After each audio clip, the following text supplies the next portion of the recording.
Record spending, record deficits, and higher taxes to somehow pay for it all. It even has some Democrats saying it goes way too far. Let's discuss with our political panel of the day. Genevieve Wood is a senior advisor and spokesperson for the Heritage Foundation, and Doug Schoen, Democrat strategist and Newsmax contributor. Welcome back to you both. Thank you. Thank you. Genevieve, they kind of dumped this on a Friday before a holiday weekend. Talk to us about what is in the spending side and why many are raising concerns, and not just Republicans, but some Democrats as well. Well, they're just putting everything they love, these special projects, on steroids. I mean, you look at this, you're looking more for welfare, more for corporate welfare, more for the Green New Deal, more for the education department, a 40% increase in education spending. Can anybody think of anything in the last 10 years the Department of Education has done that requires or that would suggest we need to give them more money? Just take a look at the last year with the pandemic. I mean, across the board, it's spending on steroids. And as usual, the answer is we're just going to have the really rich people pay more. Doug, this is being compared to the kind of program FDR put forth coming out of the Great Depression.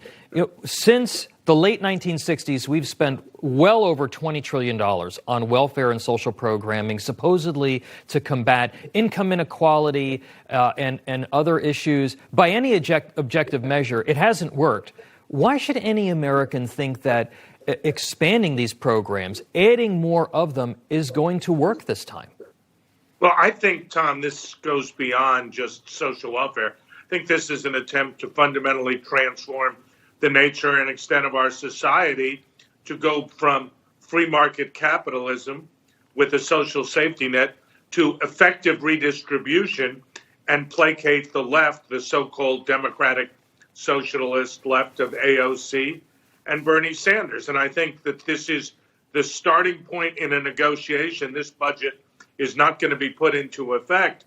But as a mainstream moderate Democrat who would like to see a negotiated bipartisan budget, I was very discouraged and disappointed to see this. You got to look at the fine print in this. The cybersecurity agency, and we all know how important this is only going to get an additional $110 million. The $20 million for cyber response and recovery, but a 44% increase in grants to community organizing groups focusing on policing and women's issues, totaling $1.5 billion.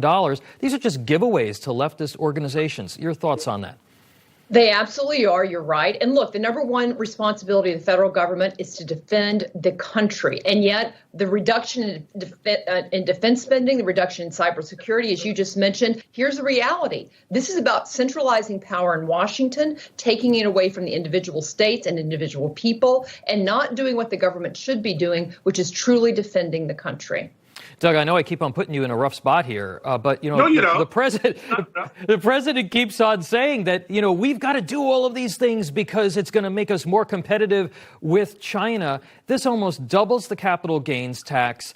It halves the death tax thresholds. It taxes stock transactions, and would give us the highest corporate welfare tax rate in the world. How does that help us compete with China or anybody else, for that matter? It doesn't help us compete with China. Let's be clear. Let's be straight. We need to find out what happened in that lab in Wuhan and if this was a man-made virus. And if it was, we got to take the Olympics away from them. We got to sanction them. And we got to say to the Russians that you cannot hack us the way was revealed this week by Microsoft, 150 agencies. We need more money for cyber. We need to roll back some of these tax increase proposals and get tough on our adversaries, not spend money we don't have, period. Great common sense from both of you. Doug Schoen, Democrat strategist, and Genevieve Wood of the Heritage Foundation. Thank you so much for being here, as always.